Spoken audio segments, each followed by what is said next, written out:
This is Outside Shots, the college hoops podcast for betting underdogs on a nightly basis, where we discuss why Hunter Dickinson should never give out his own betting predictions, and of course, breaking down everything else you need to know on the college basketball odds board presented by thelines.com. If you're listening on Apple Podcasts, subscribe and leave us a 5-star review, and you'll have a chance to win an Amazon gift card. If you're watching on YouTube, give the video a thumbs up, subscribe, and ring the bell to get notifications for whenever a new episode is up. And thelines.com is giving a $25 Amazon gift card away as well every day in our daily college hoops pick'em contest. For more details, head over to play.thelines.com. Myself, Eli Hershkovich, on Twitter at Eli Hershkovich. Scott Phillips, my co-host forever and always, at Phillips Hoops on Twitter. Scott, how we doing on this lovely Monday afternoon?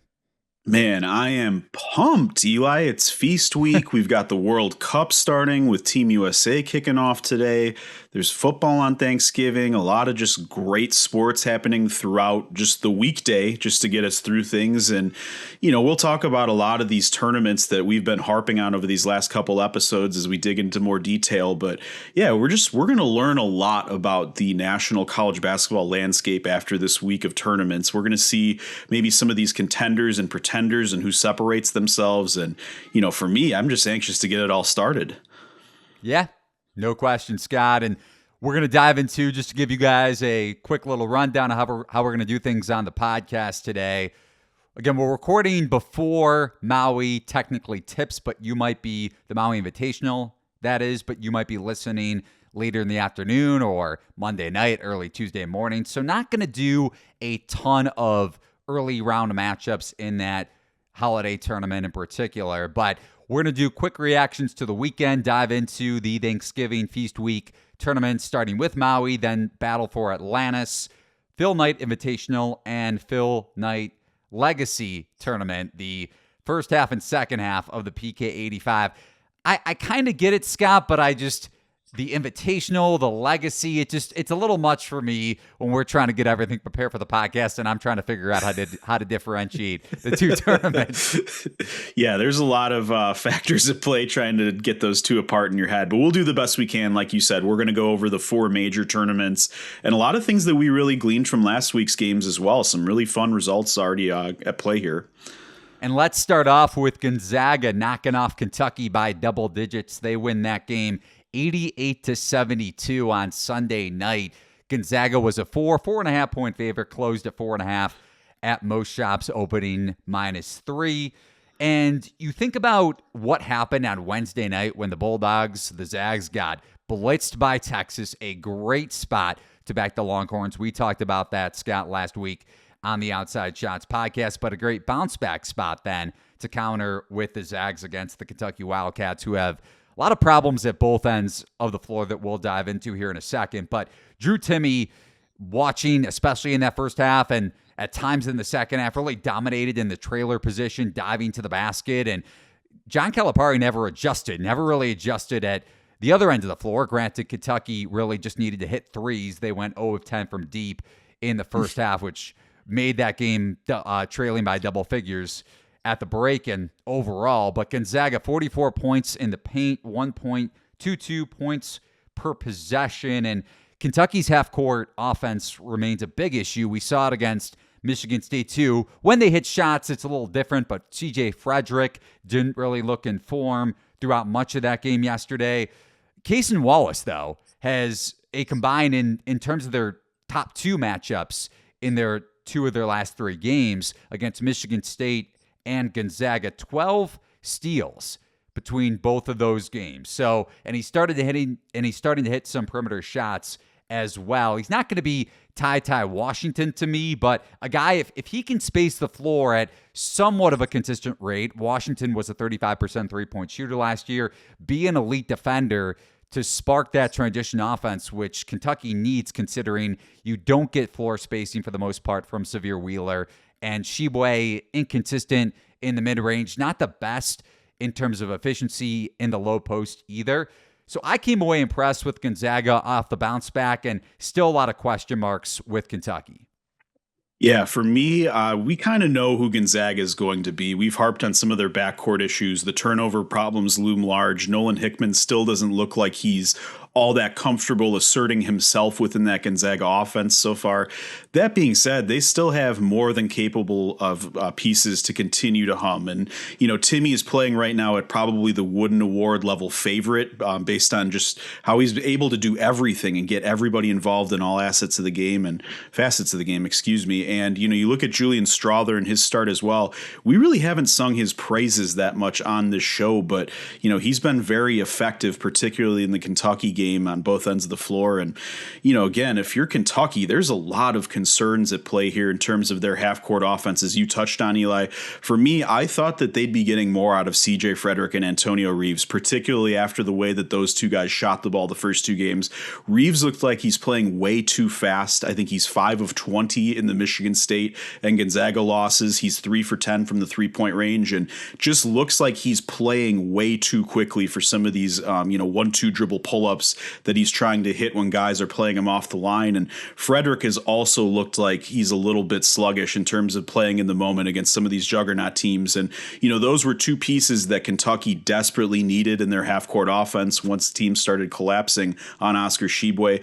Jacob Toppin looked good after battling foul trouble against Michigan State, a nice bounce back for him in this Gonzaga loss. But again, you talked about the 0 for 10 in the first half with the three-point range, the inability for creative sets to happen in John Calipari's offense. And, that has to get better if Kentucky's going to compete with the other blue bloods and elite teams of college basketball this season. That's my kind of big takeaway from this. I think Gonzaga is going to be Gonzaga, but Kentucky has some real flaws here.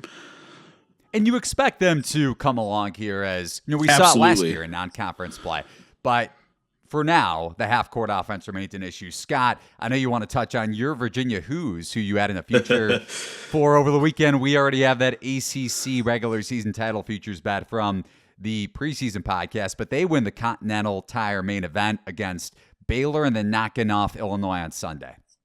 Yeah, I mean, this is exactly the type of start we were looking for with Virginia in terms of competing for the ACC this year, and maybe even now competing more on a national title picture as well. I mean, you look at an event like that where you have a Friday night tough matchup against a top 5 team in Baylor. You beat them. You have a quick turnaround to Sunday against a very talented Illinois team that has a high ceiling, and that's the type of event that replicates a Sweet 16 Elite 8 type of weekend. And for Virginia to not only win those games against two talented teams in Baylor and Illinois, but also the way that they imposed their pace of play. They played the style of basketball that Tony Bennett wants to play. I really liked what I saw out of this group quite a bit. I mean, they have talented pieces that are starting to really shoot the ball that we thought that they were capable of doing last year, like Armaan Franklin. Reese Beekman gives them another dimension off the dribble, especially that late take on Terrence Shannon in the Illinois win. I mean, when you have a guy that can clear out and make plays the final few minutes of a game after you've defended against a kind of slow and steady offense throughout the game, that can be tough to stop. And, Shedrick is playing really well, hedging high ball screens and returning to be an effective rim protector. And, again, everything we wanted out of this team from an individual growth standpoint, how they've come together as a team has looked great so far. And that's the type of weekend, like I said, that replicates the Sweet 16 Elite 8 matchup. So if you're looking into some futures, I know Rivers had Virginia at 35-1 last night. That's been bet down to 30 now. There might still be a little bit of value depending on how you view their season and what their seeding might be in the NCAA tournament. If you're looking for them to be a top 1 through 4 seed in that methodical Tony Bennett style of play, maybe reaching the second weekend and getting some interesting matchups there, they could be someone to look into for some futures plays outside of the ACC bet we made in the first episode. And I cashed at least. I think you had Virginia at least one of the matchups, whether it was Baylor or Illinois, but took them both games and underdogs in both games. They opened as a favorite against Illinois, and then they were bet the other way, so money came in on Illinois, which I get. They were a sharp play against UCLA in the first round of the Continental Tire Main Event as well. But Virginia taking over really in the final 3 minutes of that game. Some hot takes before the game from one of the announcers who will be unnamed on the podcast, saying that Terrence Shannon Jr. should be in the Wood Award conversation. Well, 6 turnovers later, and he's probably played his way out after the Sunday performance. But one name who I also had some hot takes about over some text to you, Scott, was Ben Vanderplas late in that Illinois Yes. game. But he played really well against Baylor at 14 points, spaced the floor, didn't shoot it efficiently against Illinois, 0 of 3 from deep, but got to the free throw line, had 10 boards. So his ability to come off the bench took away minutes from Jaden Gardner. So the fact that Bennett has two guys that can plug and play at the floor, whether you want Gardner for maybe more offense or if you need more floor spacing, Gardner for mid-range and attacking the rim, that is, and Vanderplas to space the floor if you need some three-point shooting because the floor spacing isn't there for Virginia in a given game. Vanderplas, the Ohio transfer, can definitely provide that. Over to our last take of the big three, which I don't think I coined yet on today's episode, but the last of the big three topics to hit on, Scott, before we get into the Feast Week tournaments that we want to discuss. The Maryland Terrapins and Kevin Willard, who got very impressive weekend for them. Very, very impressive. Willard's last time on the big stage, TCU knocked off Seton Hall in the 2022 NCAA tournament, but the Terps win the Hall of Fame tip-off classic, beating St. Louis and Miami by double digits. The Canes on Sunday afternoon in the finale of that tournament, or at least the title game. St. Louis, your Billikens covered in the late game. They against backdoored Providence. that one hard. Very, very impressive final minutes, or at least it helped your wallet. But looking at this Maryland offense, averaged 1.32 points per possession over those two games. Dante Scott, very explosive, looked like he lost some weight. And to actually have a fluid offense to play in and a reliable coach in Kevin Willard, granted, we've seen some of these Seton Hall offenses when they don't have a true point guard that can attack the basket and score. And Jameer Young, the jury is still out on whether he can handle ball pressure, and he could definitely score in the half court, but defensively, I'm still not sold on Young coming over from Charlotte, a mid-major program. But the spacing is there for this team. We've seen, again, the shooting from behind the arc, 41.8% from deep. It's probably going to see some regression, negative regression, that is, over the course of the season. But you add Donald Carey from Georgetown, so you add more three-point shooting in that regard, too. I really like what Maryland's offense has, again, with a legitimate coach. Julian Reese has taken a step up from his freshman season and can attack off the dribble and score inside and not just flail and turn the ball over when he's faced with some more physical contact down low. So Maryland has a lot of upside, priced at around 20-1 to win the Big Ten regular season title. Yeah, you just hit it on the head, Eli. I mean, the 20-1 number, I believe that's at Rivers, if I'm not mistaken, for Big Ten. I mean, none of these Big Ten teams have really separated themselves from the pack quite yet. Indiana, a quality win at Xavier over the weekend. Michigan State's obviously put themselves on the map with the early win over Gonzaga and Villanova. But yeah, Maryland, with the way that they not only won, but just completely blew out St. Louis and Miami, there's definitely something to watch for here, and Scott's development has really taken a leap, as you said, and we're going to learn a lot about this team rather quickly. The schedule here, they have Illinois on December 2nd in their opening Big Ten matchup. They play Wisconsin right after that. Those games bookended by Louisville and Tennessee and UCLA, so that's a brutal 5-game stretch after Coppin State where we really see if this team is for real or not. And just skimming through some of the rest of the headlines from the weekend, Scott, before we dive into the holiday tournaments, Baylor hangs on after losing to Virginia in that first-round matchup on Friday in Vegas. They cover the 2.5-point spread against the Bruins. Shot making by Flagler and Cryer and Kante George, who struggled against UCLA, came up big when Baylor was trying to come back against Virginia in the second half. Again, in that Friday game, but Baylor's shot making was very impressive in the second half against the Bruins, especially in the final 3 to 4 minutes. Houston takes care of Oregon for the second straight season, covers the 7-point spread. Oregon, bunch of half-court turnovers, which we both expected. And Arsenault for Houston, their freshman wing, shot it well and generated at least a few steals. So adding another ball hawk to Calvin Sampson's system when they already lost more from what was an Elite Eight team going back to last season. Very impressed with Houston defensively. And Jerrance Walker continues to really shine, even though he dealt with some foul trouble against the Ducks, can space the floor, can generate transition opportunities. So Cougars seem like a legitimate national title threat. Michigan, this was my reference, Scott, in the beginning of the podcast. Hunter Dickinson said on a podcast that will not be named that Michigan was going to beat Arizona State by 20. They then lose by 20-plus points, around a 30-point loss for the Michigan Wolverines, and then they follow that up with a 4-point overtime win against Ohio. Granted, Ohio got lucky to get into overtime in the first place with that full court heave, but man, Dickinson, what are you? I don't even want to use the stupid coach cliche, so I won't with Herm Edwards. I just, why would you go on a podcast and say that? Like, it might seem obvious that Arizona State was going to be fired up because of that, but I mean, they clearly were. And their guards just dominated Michigan off the dribble like we saw Michigan State or Eastern Michigan do the week prior. Yeah, I mean, Michigan's had some really concerning outings so far. You know, they've only lost the one to Arizona State, but it was the way that they lost that. Again, sluggish at home against Eastern Michigan. They got beat by Imani Bates quite a bit and some of those other guards. Another sluggish game against Ohio. And, you know, again, those aren't two slouch teams, but you want to see more out of a team that has, you know, one of the best centers in the country in Dickinson. They have talent around him with Jet Howard coming in. And again, for me, it's about that guard play. We've talked about it a lot before, but is Jalen Llewellyn going to be a Big Ten caliber guy that can get Dickinson the ball and defend on the other end? And so far, the shot making from the perimeter is not there for this Wolverines group. Again, the sluggish games that they've had with three of them now, a little bit of cause for concern as we enter the Big Ten portion of the schedule here in early December.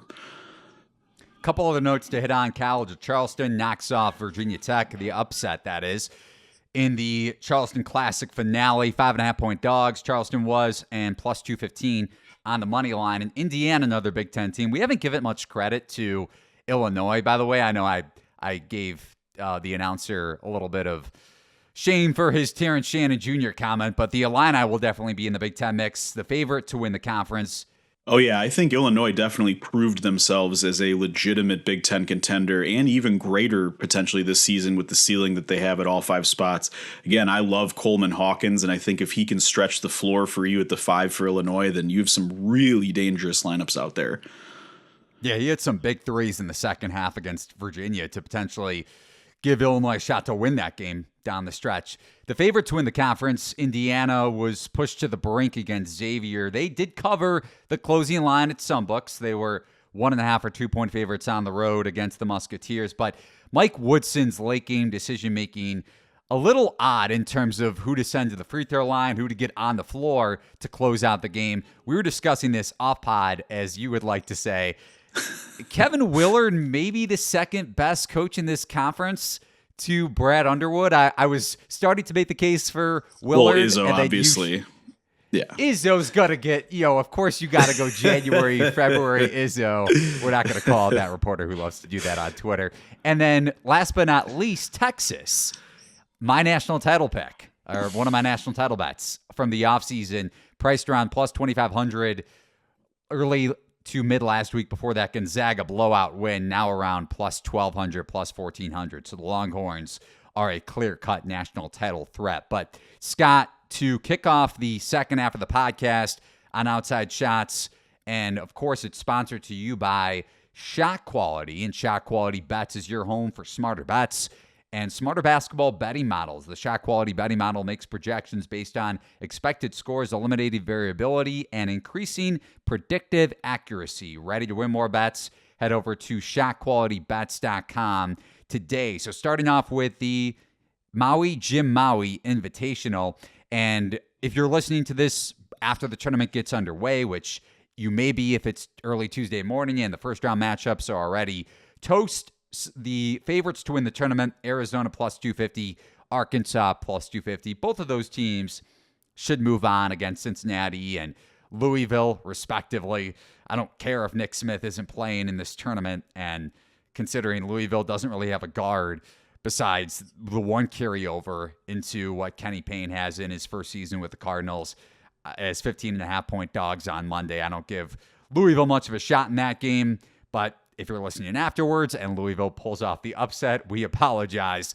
The one thing I want to start things off for you, Scott, is the soft rim aspect, just in general, because there was a total on Monday that was steamed up. San Diego State, Ohio State, steamed up around 6 or 7 points because of the perception of soft rims in the Maui Invitational. So you start things off for us. You tip things off for us with just that overall perception of the maybe shooting prowess leading to easy shot making in this holiday tournament. Well, I mean, we've seen it before with, megastars like Adam Morrison and Kemba Walker, who look superhuman playing on Maui Invitational rims with some of the bounces that you're able to put in there. But, coaches have talked about this before that have played the Maui Invitational. I had one described to me as the Maui Invitational rims being the second softest rims in all of basketball besides the old Boston Garden.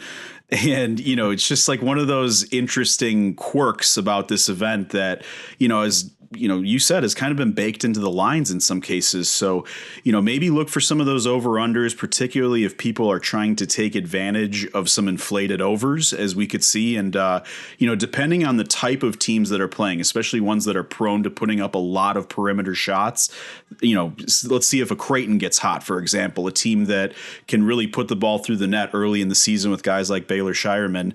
I think that mostly stay away from the over-unders on this, but there is a tendency for teams and individual players to get very hot on these rims very quickly, and things can also very shift in terms of live bets and playing live odds as well. Like you can get a lot of 3-pointers to go in a row and make things very dangerous very quickly.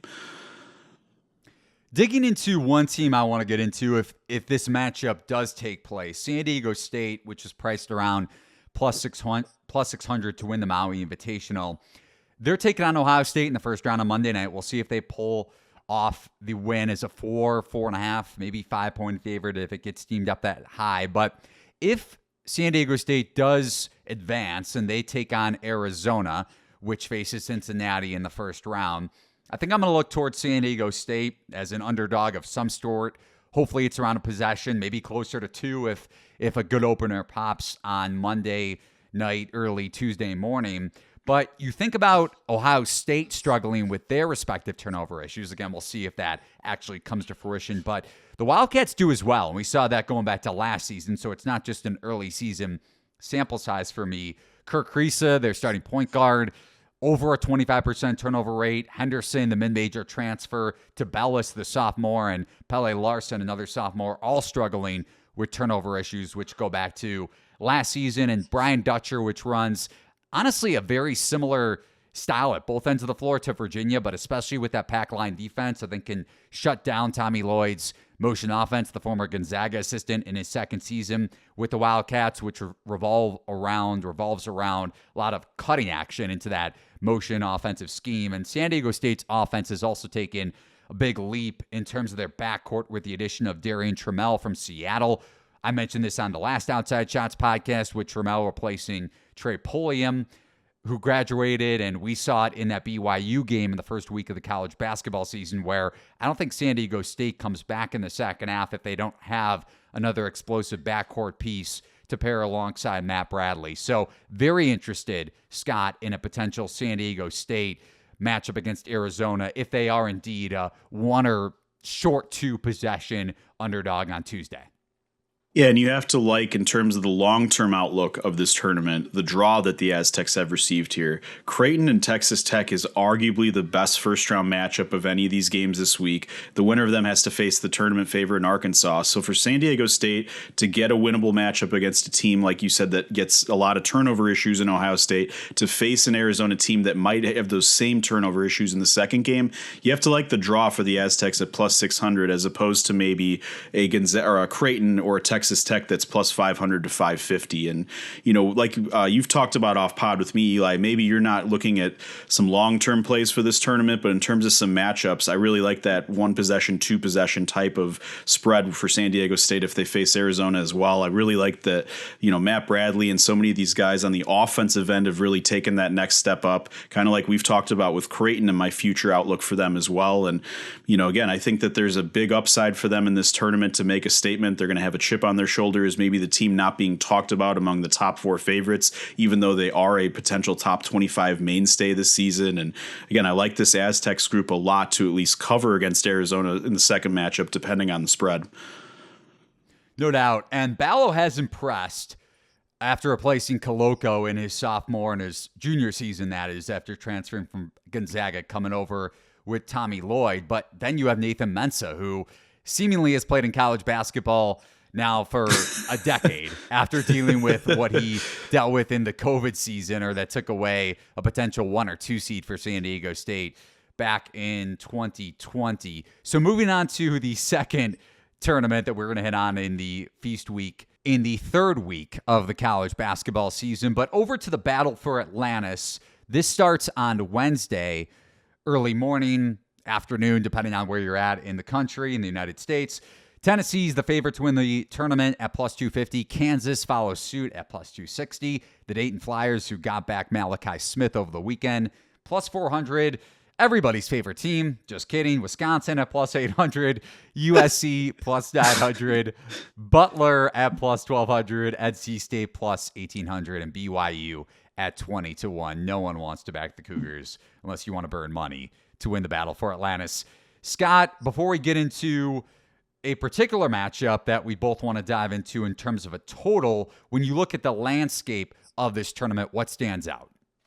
I don't think it's very top heavy, Eli. I mean, we talk about, Kansas and Tennessee, and they've been top 10 teams throughout this preseason in terms of projections. But, outside of that Dayton, Wisconsin matchup with the winner looking to take Kansas in the second game, depending on their, obviously how they fare against NC State, I just don't see a lot of teams to really like here in terms of deep value or deep plays. And, I think that Tennessee has a real chance to right the ship here with some of their sluggish start with the loss to Colorado and their perimeter shooting not really looking as it's expected to be. And, again, I just think that this is a chance for, Tennessee to kind of improve where they stood early season.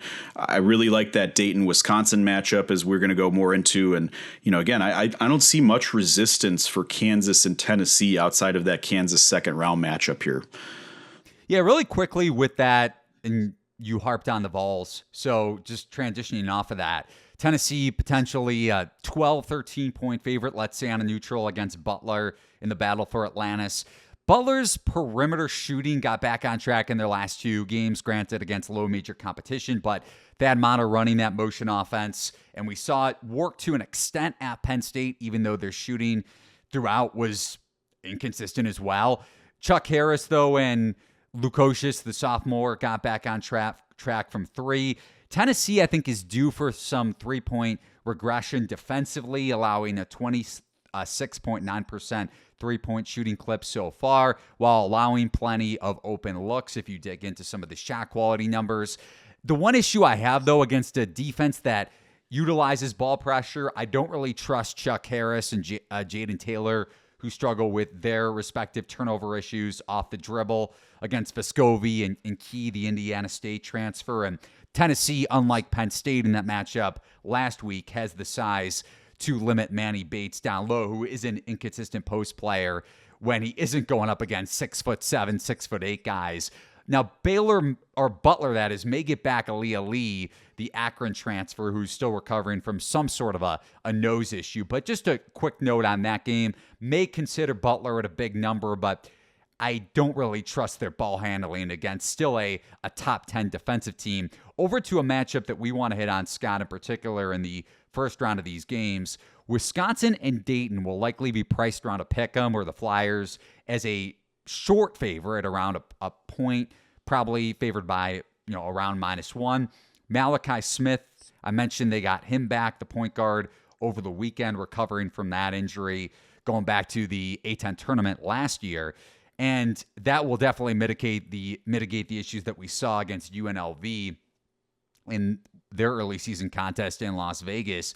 Now, Wisconsin isn't going to pressure a lot, so that'll also limit some potential Dayton turnovers. But both teams have really good rim protection. When you look at what Wisconsin has up front with Tyler Wall and Crowell, and on the flip side with Dayton, with Holmes and Kamara, and both teams want to run through, whether it's Dayton trying to attack the rim at a high rate or Wisconsin running through their bigs with Crowell, and Wall. So I think we're going to get a low-scoring game, and if you look at in particular with this Dayton front line, a top 60 defensive post-up efficiency per shot quality, with both teams running at a slower tempo, especially in Wisconsin, and a total that'll probably be set on the opener around 125, 126. I don't play a ton of totals, but might look for the under here, Scott. Yeah, I think these two teams are pretty evenly matched, Eli, and I think it's going to be a defensive struggle when we deal with ballroom basketball. And, we talked about the soft rims at Maui. The weird thing about this Battle for Atlantis event is you get those weird overhead lights in a literal ballroom. You never know what the setup is going to be rim-wise. And, we've seen some really wonky scores here in the past that, really are outliers compared to the rest of the season. So, for a team that likes to slow things down like a Dayton or Wisconsin, I think that's beneficial because you're not trying to get up and down with a typical offense that's scoring a lot of points or hitting a lot of shots. But, for me, Wisconsin's got to continue to knock down three-pointers at a high clip if they have a chance in this one. They've struggled around the rim so far this season. A lot of their guards have taken it inside and not been able to finish over length, and that's certainly not going to get any easier against a rim protection agent like Duran Holmes. He can really swatch you and make things very difficult down there. So if Wisconsin is not hitting perimeter shots, then they could really be in trouble offensively. But, again, Malachi Smith just returning as well. He's got to really get adjusted and kickstart that Flyers offense. And again, one of the better first round matchups we have of any of these events this week, and stylistically could be an ugly one and a play for the under. So you're looking at the under as well. I am. Yeah, I agree with you there, depending on the line. Again, I think that these teams are really going to slow it down. There's a lot of components with their rim protection to me that stand out. And, I think Holmes on the inside facing against that Wisconsin front line is mitigated a little bit. And then you also look at, the perimeter shooting at this type of event. And I'm not sure Wisconsin, it withstands at 38% like they usually do. So I'm looking for kind of a slugfest here. I think, could very well come down to the final few possessions here. Is there anything worse? And maybe it's Sean Miller sweating on the sidelines, sweating through that white button-down shirt. But Greg Gart's facial expressions when the game gets tight. I mean, either way, he's a tough watch because of his face in general, but he's a tough watch, especially when he gets angry down the stretch. I used to hate Fran McCaffrey, and he used to be my least favorite coach in the conference, but I think Greg Gard has easily replaced him for my most hated and most hateable coach in college basketball. I'm going to hold off on that one. Yeah, I mean, I hate watching Wisconsin play. I don't have anything personally against Greg Gard. And, again, it's going to be a fascinating slugfest. I mean, both these teams are in the bottom of tempo on Ken Pom. They both have inside rim protection. They can both struggle to shoot from the perimeter at times. And, again, I think I give maybe a slight edge to Wisconsin as of this moment, but I'd love to see the lines come out for this and, kind of bet appropriately as we go from there. Yeah, I think coin flip game, which it's gonna open at most likely. Maybe Dayton is a short favorite, and the Flyers could very well get bet up considering how the betting market has reacted to Wisconsin so far in their first three games. But I don't see a ton of value in that line unless Dayton is a one possession underdog, which just isn't going to happen. So over to a couple more of the tournaments during Feast Week, Scott. Heading over to Thanksgiving Day with the Phil Knight Invitational, and then we'll get into the Phil Knight Legacy, the second half of the PK85 out in Oregon. Scott, you were mentioning how we should just revolve our coverage of the PK85 around the Portland teams. We're not going to do that. We're not going to go to that extent. I don't think any of these double-digit favorites, whether it's UNC or Gonzaga, is going to get upset early on. But starting off with the Phil Knight Invitational, UNC a plus 150 favorite. Michigan State, the second shortest odds to win the Phil Knight Invitational per Caesars at plus 400 after a hot start and giving Gonzaga a test on the aircraft carrier. We have both shared our opinions about that game. Oregon plus 550, Alabama plus 600. Those odds might change considering how Oregon was dominated fairly handily against the Cougars on Sunday night. UConn plus 800, Villanova plus 900, Iowa State 15-1, and Portland. If you want to back the biggest odds to win this tournament, which we would not recommend, 125-1. What intrigues you? What sparks your interest when you look at some of these teams, Scott? I want to see UConn's ceiling, plain and simple. I think the Huskies have been a team we touched on a little bit in terms of maybe being undervalued nationally or in terms of the Big East race. And, now they're finally starting to get fully healthy. You get Andre Jackson back in that rotation and his unique components of playmaking with the ball in his hands and his length on the defensive end of the floor. Only played in a few minutes in their most recent games, and maybe not stuffing the stat sheet with the box score that you're looking for just reading things through. But if you watched any of those clips of what he's able to bring to the table, and especially defensively, then you have to really like it if he's healthy, if UConn is playing Oregon in that round one matchup here. And, that bottom four of the bracket, when you have Alabama facing Michigan State in a round one matchup, I mean, those two teams in a first round matchup are probably better than all but one or two teams in the battle for Atlantis field. And the fact that we still have North Carolina, we've got an underrated UConn, you've got a sleeper angry Villanova team that has already played a lot of tough competition early in this year. It isn't going to get fazed by the moment of this event. This is definitely the preferred of the two Phil Knight tournaments for me for the week. And, for me, I want to see how UConn looks finally fully healthy here. My only issue really quickly with the Huskies turnovers. You mentioned how athletic Jackson is and how big of a disruptor he could be at that end. And Sonogo is obviously one of the best interior post presences across college basketball. But we saw it last year when UConn faces ball pressure. And granted, Jackson and Sonogo are both in a season afterwards. But I wonder against Oregon doesn't run a ton of ball pressure, but with that matchup zone that Dana Altman runs, if they can disrupt this UConn backcourt that has struggled and is in the middle tier of college basketball so far in terms of turnover percentage. Sonogo has limited his turnovers thus far, but Newton is hovering around a 20% turnover clip. Diarra, who's transferred around college basketball, whether it's from Virginia Tech to Texas A&M, back to the East Coast in UConn. So I'll be interested to see if UConn can handle that matchup zone. And Fale Dante against Adama Sonogo is a tremendous opening round big man matchup down low. But a couple matchups that we want to hit on. Let's start off with the one that you touched on first. Alabama will likely be a short favorite against Michigan State.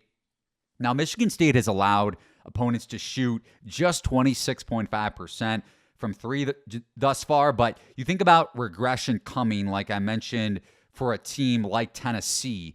And granted, it's a little bit of it in a different sense, but Michigan State has allowed opponents to generate they've ranked in the bottom 100 of shot quality in terms of points per possession allowed on catch and shoot threes. And Alabama is going to generate a ton of those 3-point looks in transition, whether it's from Marcus Sears, the Ohio transfer, one of their terrific freshmen, and Brandon Miller. You also have Burnett, the Texas Tech transfer. So running that 4-out, 1-in offense against a Michigan State defense that doesn't necessarily run a pack line, but they do pack you in.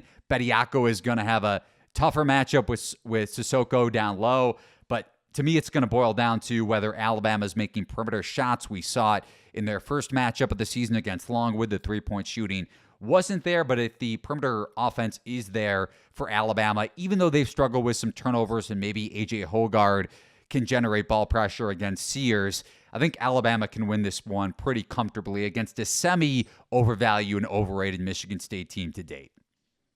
I'm worried about Alabama's ability to handle Michigan State's physicality, especially this early in the season when you touched on the turnover issues, Eli.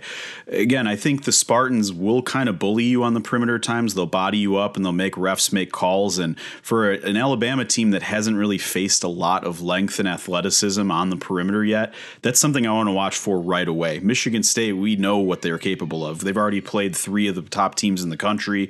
They're a veteran group for all intents and purposes. And I love Brandon Miller's upside. I think, again, this team goes as he goes in terms of his overall ceiling and what he makes of them late in the year. But, in this matchup, he might have to trail a guy like Joey Hauser, face the physicality of Malik Hall inside. And, this is going to be a big test for him individually. I think Sears with his turnover issues is another thing to touch on, as you kind of talked about with Hogard, with his ability to force some turnovers and play you a little more physically. And, again, I think this Michigan State team still has a lot to prove, regardless of the wins that they've already carried out over, Villanova and, Kentucky.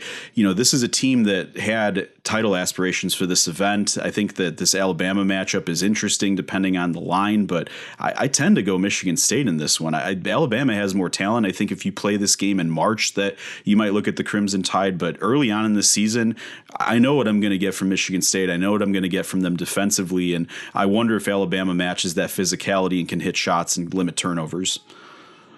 Maybe I'm selling high on Michigan State a little too early, to your point, and we'll see where this number opens up. Not a guaranteed play for me, but I thought it was, and you brought it up from the get-go when we touched on this tournament and the odds to win it, an interesting and arguably the best first-round matchup that we're going to see across any of these Feast Week tournaments. That game tipping off at 10:30 Eastern time on Thanksgiving night, and I know my girlfriend's currently in the apartment, and I'm sure she's shivering at the thought of me having to watch that game, but we'll see.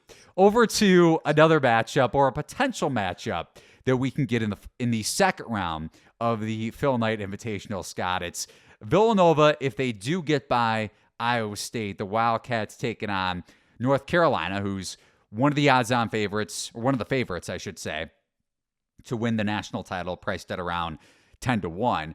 If Villanova is able to advance and take on the Tar Heels, spread could be around maybe high 2 possession. And when I say that, I'm talking 5-6, or could be low 3 possession underdogs as around +7, +8, maybe +9. I would love to get a Villanova +9. And considering how they've started off this season with those losses to Temple and at Michigan State, even though they covered at Sparty on Friday night with those late threes, we could get a 3-possession spread here.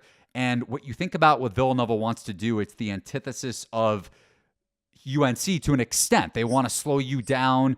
They want to not allow UNC to get out on the break and UNC to generate those quick drives to the rim, whether it's with Caleb Love or RJ Davis pull-ups and getting Baycott attacking the basket, considering he'll have a size advantage against Dickinson, even in the half-court setting. But Villanova, when they're in their half-court offense, if they're able to slow down the tempo and not have to speed things up offensively, they're going to be able to play 5 out. And we've touched on it a lot on this podcast, how you can space out this UNC defense effectively because Baycott isn't the most agile defender at the 5. And UNC, I mentioned three-point regression potentially. They rank bottom 70 across college basketball in opponents' open three-point rate, that coming from shot quality. So the question is, will Villanova's perimeter shooting actually make UNC pay if this matchup does happen? Villanova shooting 33.7% from deep so far. Caleb Daniels missed a lot of open looks, or at least makeable shots against Michigan State on Friday. Brandon Slater and Longino haven't given them much from 3 just yet so far. So if this matchup does happen and we do get Villanova around a 7 to a 9 point underdog against UNC, I know that's a pretty big margin, but I think catching around 3 possessions against UNC is a very intriguing bet on Friday's slate. Yeah, definitely, especially when you consider that North Carolina really hasn't hit its stride yet. They failed to cover in a couple games early in the season. Their defense has definitely looked sluggish at times. And for a Villanova team that can space you out at all 5 and create some mismatches, as long as someone like Dixon isn't in foul trouble, they could take advantage of slowing the game down and really making North Carolina work for it with Baycott on high ball screens. But, for me with Villanova, I still look at their point guard play, and you look at Carolina having arguably the best backcourt in college basketball, and Villanova is still very much trying to figure things out at the point guard spot in terms of their production and their minutes, and that's kind of the glaring weakness for me in this one. Like you said, Eli, I think this could be up to a 2 to 3 possession line when it comes out. Villanova obviously has to get past Iowa State before we all, rush to this sort of conclusion. But yeah, I think North Carolina, with their disappointing efforts so far, there leaves a lot to be desired here, but this could be a showcase game for them to get out and run and take advantage of that really bad perimeter. I'm not bad, but inconsistent Villanova backcourt that hasn't shown its teeth yet. And, obviously they can space you out with Dixon at the 5, but they still have to defend Baycott with a smaller lineup on the other end of the floor as well. And that's something that North Carolina could really take advantage of as well. Yeah, we've touched on it a lot on this podcast. Villanova's not going to hit its ceiling until Cam Whitmore comes back. There's still no update on his status. Also, Justin Moore, veteran point guard, or he'll take over that responsibility, we would assume, when he gets back in conference play. So Wildcats offensively and defensively, because Moore is a pretty good on-ball defender, and obviously Whitmore raises this Villanova ceiling as a 3-level scorer. So Wildcats will not reach potential Big East contender status until both of those guys are back in the fold. Over to the last tournament that we want to hit on in Feast Week, Scott, the Phil Knight Legacy Tournament, the second half of the PK85, as I keep referencing for the millionth time on Outside Shots. Programs, no odds to win this tournament, I should say, out just yet, but the programs include Gonzaga, Duke, Purdue. I hate Purdue. Xavier, Florida, West Virginia, Oregon State, and Portland State. So why should our listeners look towards Portland State to win this tournament, Scott? Well, we don't have the numbers yet, so we can't advise our listeners to take something we don't even have numbers on it. But, obviously, if you're not riding with Portland State, you're not really an avid listener and you don't believe in us. But no, all kidding aside, I think everyone's looking for the Duke against Gonzaga juggernaut finale. And this is the weaker of the two events, as we touched on. Again, there's some enticing second-tier teams here. Xavier obviously gave Indiana quite the battle. I loved Purdue in their comeback win over Marquette, how they went to a small ball lineup away from Edey. They got first more involved, and they started to really blitz Marquette on both ends of the floor as they rallied for a nice home win there. But, again, Marquette is still not really considered any sort of big-time Big East contender. That's not the best win, but it's a good one. And, West Virginia, blew the brakes off of Pitt earlier this season. Florida has already had a loss to Florida Atlantic and bounced back with that Florida State win. So there's just like a lot of unproven teams on the second tier compared to, an Alabama versus Michigan State, to, Villanova being in that. Like, it's just not even close. So, for me, I'm interested in Xavier. Again, I think that potential matchup for Duke in the second round is fascinating, particularly with that veteran front court and Nunji and Fremantle that can match up with some of those inexperienced Duke bigs and kind of how that matchup plays out. But, I don't love the second tier of this tournament. I think you're looking at a Duke-Gonzaga collision course here. And, what kind of value do you see? I know you're high on West Virginia, Eli. You've taken a future with Florida, although, obviously you didn't expect the early loss to a Florida Atlantic team, which I think is undervalued long term. But yeah, I don't love this second tier one bit. Yeah, Florida will be a coin flip, and just to preface, because Scott decided to take a shot at my Gators. It's not taking a shot. I mean, you follow them, so you know what they're capable of, and just because a team loses early in the year doesn't mean that they're cooked by any means, but, you have to take that into account entering a tournament like this. No doubt. And like I mentioned, and I will preface for the millionth time, along with the second half of the PK85 reference, is Gators got them at 120-1, so would not recommend them at the current number as low as definitely 65-1 in the market. But coin flip game against Xavier. I know you mentioned Duke, Xavier potentially as a second round matchup. Duke, Florida could happen as well. I just don't think I'm going to have a part in the Florida Xavier first round matchup in terms of any sort of a bet. I think Xavier will open as a round of favorite. Maybe Florida closes as a short favorite. Maybe it closes at around a pick 'em. I just don't think I'm going to be involved in that game. I think it's going to be priced pretty appropriately. But the game I will be betting, Scott, and the game that I cannot wait for, late Portland State night. Portland State, exactly, is getting my revenge against Matt Pater after losing to St. Peter's in the Sweet 16 and having 4 full days to prep, 3+ days maybe. I'll give him a little credit. 3+ days to prep for that game and still not playing Travion Williams. I'm pretty sure. I haven't looked at the box score in a while because it haunts me to this day. Still splitting in my mind. I still see Travion Williams on the bench and Zach Edey getting destroyed in ball screens. And I mentioned Armando Bacot struggling to defend the three-point line. Just watch Zach Edey trying to defend in space. West Virginia as a dog against Purdue. No, please don't hammer it. And you can fade me if you would like, after a good start to the college basketball season. Just subscribe to the Discord channel to get my bets and Scott's bets. in college basketball. Shameless plug to wrap things up. But Bob Huggins, I think, has the bodies to throw at Zach Edey, has the size to do it if the St. Louis transfer Jimmy Bell can stay out of foul trouble. And West Virginia's post-up defense has also performed at a top 110 efficiency per shot qualities number. So that means they limit the opposing bigs efficiency down low, and that in particular revolves around Zach Edey and his ability to dominate inside. And we've also seen Matt Painter's guards struggle against ball pressure. Now, I know they have a new starting backcourt this year. You also have the guy who's traveled around the country in David Jenkins, but Press Virginia is back under Bob Huggins, and they have the perfect guard to do it off the bench. We'll see if he gets into the starting lineup at some point, but Joe Toussaint, the Iowa transfer, we've seen Iowa transfers thrive, whether it's Jack Nungy, who you mentioned in Xavier's front court, or Toussaint off the bench here, the former Iowa guard, but he did it to Matt Painter in this Purdue backcourt when the Iowa Hawkeyes pressed, and we really saw this Iowa defense take it to another level last season for the first time under Fran McCaffrey. So if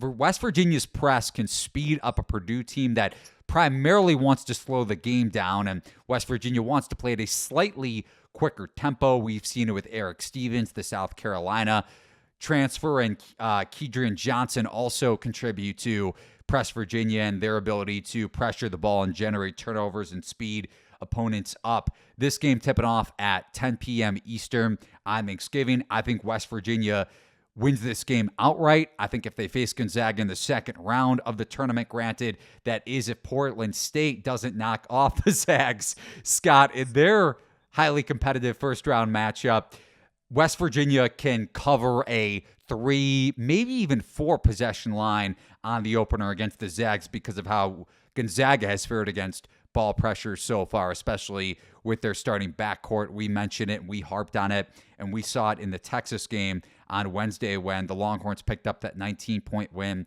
as a 2.5, 3-point home favorite, where Nolan Hickman is still struggling against ball pressure. He just didn't face it against Kentucky. Yeah, there's some similarities here with what we touched on with San Diego State and how their first 2 matchups potentially in the Maui Invitational are turnover prone. And we get this same sort of thing with West Virginia. You know, one of the things I look at here is Braden Smith, who has, performed admirably so far for Purdue. He's got a 32.3% turnover rate. Ethan Morton's going to be a secondary handler. He's at 31% as a turnover rate.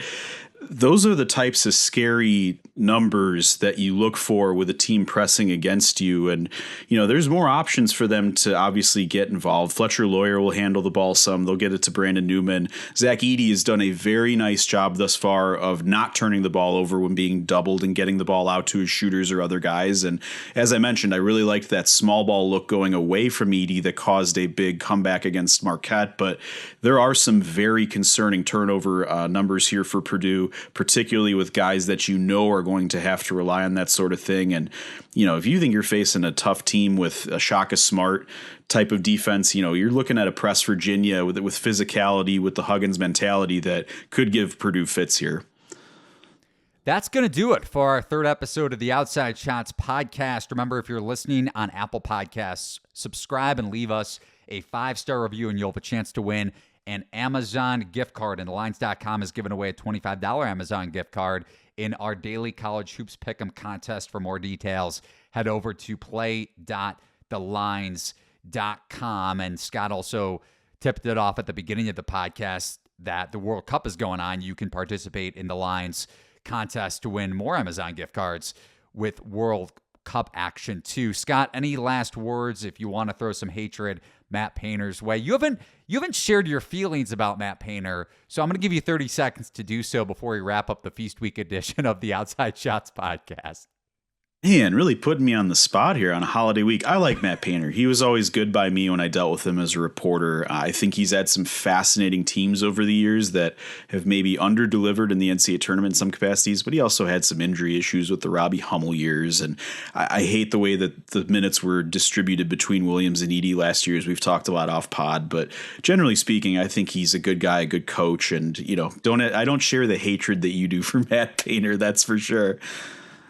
When you get a 50-1, Scott, on a team to win it all, or a big number on Purdue, and maybe I'm misremembering because, again, I was tortured by the Boilermakers last year. You have some tough feelings, tough love for a guy like Matt Pater that screws up rotations. I get it. Last question for you. But here's the thing. You're the one that put a 50-1 on the Big Ten to begin with. The Big Ten never wins a national title, so that's got to be on you in some cases. I'll take the blame. I'll take the fair share of the criticism. Last question, Big Ten, Scott. prove it to me. That's all I'm saying. Big Ten, prove it to me. There we go. I think people do ham on Thanksgiving, so if I give you turkey minus 175, ham plus 130, what are the odds? What are you taking there, even if those numbers don't really make sense? I don't love ham. That's a personal thing. And I don't love turkey either, but I'm going to pick turkey just as a traditionalist. But I'm a sides guy, tried and true. And if your table doesn't have mac and cheese on the table at Thanksgiving, don't invite me to your house. If you're a fan of stuffing, don't want to hear it. Nobody eats stuffing for the other 364 days of the year. White Castle, hey, turn our terrible burgers that you wouldn't drink under 10 beers into stuffing. Like, no, stuffing is bad, okay? It's okay to realize that stuffing is a 1 week a year food, and that's what it is. So, I'm a big sides guy. Like I said, mac and cheese, make sure it's at the table. Don't overdo the stuffing. There are good stuffings, but again, I'm not looking to eat it outside of Thanksgiving. And yeah, just, gorge. We're going to have some great matchups on Pacific time. So some late tips if you're Eastern time on Thanksgiving Day itself. And yeah, let's get some USA wins in the World Cup here, boys. Let's go. Do you have your kit ready to go? No, I'm not a kick guy. I can name like 3 players on the team, but that doesn't mean I'm not going to, have a couple beers and shout USA at the screen when they play Wales today, or, get some people over for that England matchup on Friday while I'm watching some college hoops as well. I mean, you got to get in the spirit of the World Cup. It's an incredible event. All right, that'll do it for me on the Outside Shots podcast. Thanks for listening. We'll talk to you guys next Monday.